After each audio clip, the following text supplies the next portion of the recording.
Assalamualaikum warahmatullahi wabarakatuh. Nama saya Suci Permatasari. Nomor NIM saya 200-10045. Saya dari kelas C Manajemen jurusan Ekonomi. Di sini saya akan menyampaikan mengenai sumber hukum Islam. Ada 4 sumber hukum Islam yang telah disepakati oleh para ulama. Di antaranya yang pertama yaitu Al-Quran. Al-Quran adalah kalam Allah yang diwahyukan kepada Nabi Muhammad SAW.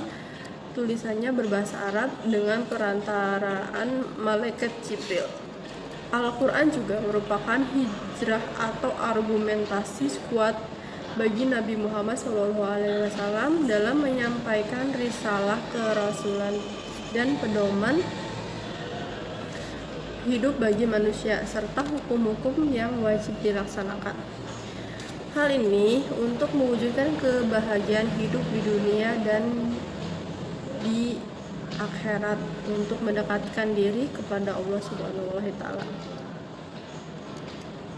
Al-Quran sebagai kalam Allah Subhanahu wa taala dapat dibuktikan dengan ketidaksanggupan atau kelemahan yang dimiliki oleh manusia untuk membuatnya sebagai tandingan, walaupun manusia itu adalah orang yang pintar.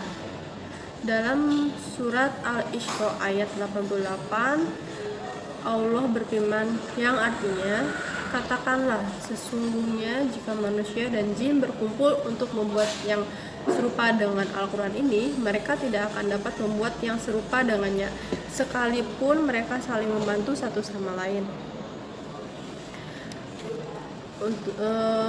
Yang kedua, hadis hukum Islamnya. Seluruh umat Islam telah sepakat dan berpendapat serta mengakui bahwa sabda, perbuatan, dan persetujuan Rasulullah Muhammad SAW tersebut adalah sumber hukum Islam yang kedua sesudah Al-Quran. Banyak ayat-ayat di dalam Al-Quran yang memerintahkan untuk mentaati Rasulullah SAW, seperti firman Allah Subhanahu wa taala dalam Quran surat Al-Imran ayat 32 yang artinya, katakanlah Muhammad, taatilah Allah dan Rasul. Jika kamu berpaling, ketahuilah bahwa Allah tidak menyukai orang-orang kafir. Al-Hadis sebagai sumber hukum yang kedua berfungsi sebagai penguat, sebagai pemberi keterangan, sebagai pentaksis keumuman, dan membuat hukum baru yang ketentuannya tidak ada di dalam Al-Quran. Hukum-hukum yang telah ditetapkan oleh Rasulullah SAW ada kalanya atas petunjuk ilham dari Allah Subhanahu wa taala, dan ada kalanya berasal dari ijtihad.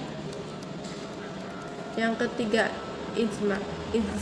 Imam Syafi'i memandang ijma sebagai sumber hukum setelah Al-Quran dan Sunnah Rasul. Dalam Moraref atau portal akademi Kementerian Agama bertajuk Pandangan Imam Syafi'i tentang 5 sumber penetapan hukum Islam dan relevansinya dengan perkembangan hukum Islam dewasa ini, karya Siti Fauzi Tunai. Ijma adalah salah satu metode dalam menetapkan hukum atas segala permasalahan yang tidak didapatkan di dalam Al-Quran dan Sunnah.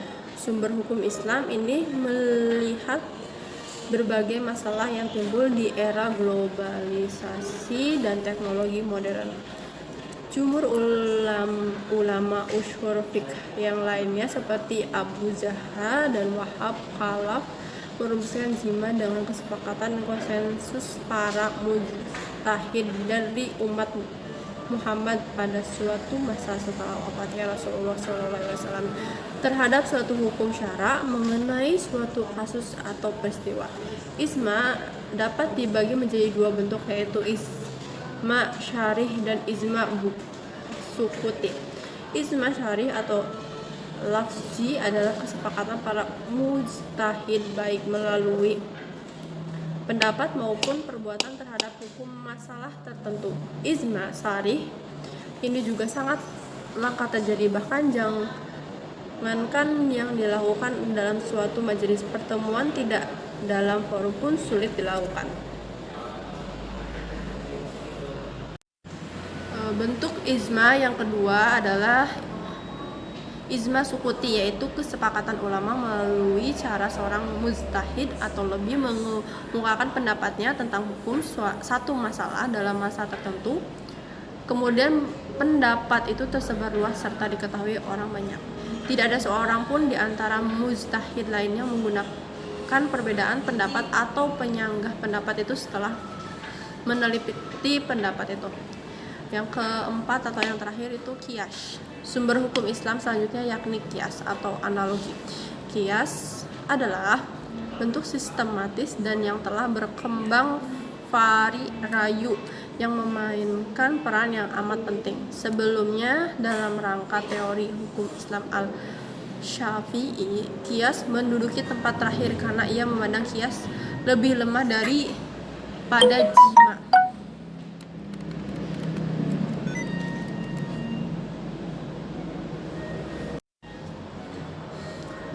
Sekian materi yang bisa saya sampaikan.